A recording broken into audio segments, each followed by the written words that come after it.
Female inspector ने आरव का background check किया, लेकिन उसे सब कुछ क्लीन और क्लियर मिला।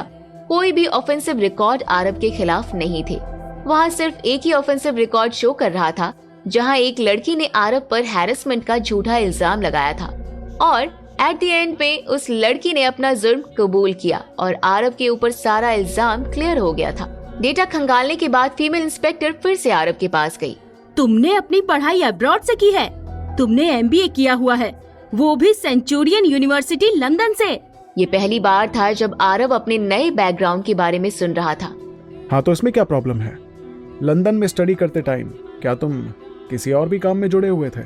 वहीं से तुमने फाइटिंग स्किल सीखी है, राइट? मैं वहाँ सिर्फ स्टडी कर रहा था, मैं और किसी भी प्रोफेशन के साथ नहीं जुड़ा हुआ था। फाइटिंग स्किल तो जब मैं कॉलेज में था तब मैंने सीखी थी। इन्फॉर्मेशन के अकॉर्डिंग तुम्हारे पेरेंट्स की डेथ ऑलरेडी हो चुकी है और तुम्हारा कोई भी सिबलिंग नहीं है। तुम्हारे एक अंकल हैं जो लंदन में काम करते हैं। तुम्हारे अंकल क्या काम करते हैं? सॉरी, मैं आपको अपने अंकल के बारे में कुछ भी नहीं बता सकता क्योंकि उनका इस मैटर से कोई लेना देना नहीं है। अब जैसा कि आप लोग जानते हैं कि मेरे रिकॉर्ड में कोई भी प्रॉब्लम नहीं है, तो क्या मैं एक फोन कॉल कर सकता हूँ? फीमेल इंस्पेक्टर और मेल इंस्पेक्टर ने एक दूसरे की तरफ देखा। प्रोसीजर के अकॉर्डिंग आरव इंट्रोगेशन के बाद एक फोन कॉल कर सकता था। तुम्हारे पास सिर्फ 5 मिनट है। फीमेल इंस्पेक्टर ने आरव को उसका फोन लौटा दिया। आरव ने मुस्कुराते हुए उसे थैंक यू कहा। फोन लेकर आरव ने निहाल सिंह को कॉल किया। सर, आपने इतनी रात को कॉल किया, सब कुछ ठीक है ना? निहाल सिंह, मैं एक प्रॉब्लम में फंस गया हूँ। मैं पुलिस स्टेशन में हूँ, लॉयर को बोलो यहाँ आ जाए। फोन की दूसरी तरफ जब निहाल सिंह ने ये सुना तो वह शॉक्ड हो गया। उसे समझ नहीं आ रहा था कि अंबानी फैमिली का कोई मेंबर इतनी जल्दी पुलिस स्टेशन कैसे जा सकता था। लेकिन निहाल सिंह की हिम्मत नहीं थी कि वो आरव से कोई भी सवाल कर सके। ठीक है सर, मैं लॉयर को इन्फॉर्म करता हूँ। कॉल कट करने के बाद आरव ने फोन वापस से फीमेल इंस्पेक्टर को दे दिया। तुमने अभी किसे कॉल किया था? अपने दोस्त को। अच्छा, वैसे तुमने इस बार नहीं कहा कि तुम 1 घंटे के अंदर बाहर चले जाओगे। इस बार मैं जल्दी में नहीं हूँ, मैं पूरी रात यहाँ पर रह सकता हूँ। फीमेल ऑफिसर गुस्से से आरव को देखते हुए इंट्रोगेशन रूम से बाहर निकल गई। दूसरा हवलदार आरव को लेकर लॉकअप रूम में आ गया। उसे देखकर प्राइवेट क्लब के मैनेजर ने प्राउडली और सार्कास्टिकली कहा, तुम्हें यहाँ आकर कैसा लग रहा है? तुम्हें हमारे प्राइवेट क्लब के ओनर के बारे में तो पता है ना? टोनी सर के पापा इस शहर के सबसे अमीर लोगों की लिस्ट में आते हैं और उनके क्लब के लोगों पर हाथ उठाकर तुमने बहुत बड़ी गलती कर दी है।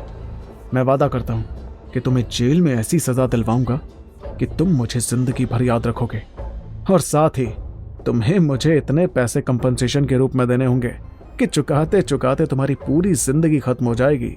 आरव ने उसकी तरफ ध्यान नहीं दिया। वो खड़े होकर सिंपल स्ट्रेचिंग की एक्सरसाइज करने लगा, जिसे देखकर मैनेजर का दिमाग खराब हो गया। उसने गुस्से से अपने दांत पीस दिए।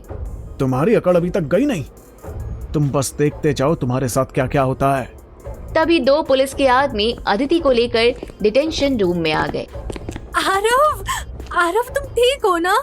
अदिति की आवाज सुनकर आरव उस तरफ मुड़ा। वो अपने सामने अदिति को देखकर शॉक्ड हो गया। अदिति, तुम यहाँ क्या कर रही हो? अदिति की आंखें लाल हो रही थी। उसे देखकर साफ पता चल रहा था कि वो बहुत रोई है। आरव, इन लोगों ने तुम्हें लॉकअप में क्यों बंद करके रखा है? पुलिस ने क्या कहा? पुलिस ने ये कहा कि कम से कम 5 साल के लिए जेल में सड़ने वाला है ये, क्योंकि मैं इस जैसे घटिया इंसान के लिए अपनी कंप्लेंट वापस नहीं लूंगा। मैनेजर की बात सुनकर अदिति का डर से बुरा हाल हो गया। सर प्लीज हमें माफ कर दीजिए। मेरे हस्बैंड ने उस टाइम पर आप पर हाथ उठाया, बट हम उस टाइम पर बहुत इमरजेंसी में थे। प्लीज हमें माफ कर दीजिए। आप बदले में जितना कंपेंसेट चाहेंगे हम उतना देने के लिए रेडी हैं। इसे माफ कर दूं? इम्पॉसिबल। मैं इसे आज के आज जेल में डलवाऊंगा। सर प्लीज मेरे हस्बैंड को जाने दीजिए। अपने हस्बैंड की तरफ से मैं आपसे माफी मांगती हूँ। प्लीज हम पे थोड़ी तो तरस खाइए। आप जितना चाहे उतना हमसे कंपेंसेशन ले सकते हैं। जितना चाहो उतना? ठीक है, मैं ज्यादा तो नहीं मांगूंगा क्योंकि तुमने सिंसियरली मुझसे माफी मांग ली है। तुम्हारे हस्बैंड ने मेरी 2 उंगली तोड़ दी है, तो बदले में मुझे 1 उंगली का 10 लाख, तो 2 उंगली का 20 लाख चाहिए। अगर तुम मुझे इन पैसों से कंपनसेट कर देती हो तो मैं तुम्हारे हस्बैंड को जाने दूंगा। 20 लाख रुपए? आप सच में इतने पैसे डिमांड कर रहे हैं? हम एक बहुत ही नॉर्मल फैमिली से बिलोंग करते हैं, हमारे पास इतने पैसे नहीं हैं। क्या बकवास कर रही हो तुम? एक नॉर्मल फैमिली के पास ऑडी गाड़ी हो सकती है क्या? और अगर तुम्हारे पास पैसे नहीं है तो बस वेट करो तुम्हारे हस्बैंड के जेल जाने का। नहीं नहीं, आप कुछ मत करना, मैं पैसे लेकर आऊंगी। अदिति आरव की तरफ मुड़ी और प्यार से समझाते हुए बोली, आरव तुम घबराना मत, बस मेरे वापस आने का इंतजार करना, मैं तुम्हें कुछ नहीं होने दूंगी। अपनी बात कहकर अदिति वहाँ से बाहर निकल गई। मैंने एक्सपेक्ट नहीं किया था कि तुम्हारी वाइफ तुमसे इतना ज्यादा प्यार करती है। अरे वो इतनी छोटी सी बात के लिए 20 लाख रुपए देने को तैयार भी हो गई। प्राइवेट क्लब के मैनेजर ने अपने चारों तरफ देखा और आरव के थोड़ा पास आ गया। तुम्हें क्या लगता है, अगर मैं तुम्हारी वाइफ से मेरे साथ एक रात बिताने के लिए बोलूंगा तो क्या वो मान जाएगी? आरव बिना किसी एक्सप्रेशन के मैनेजर को देख रहा था।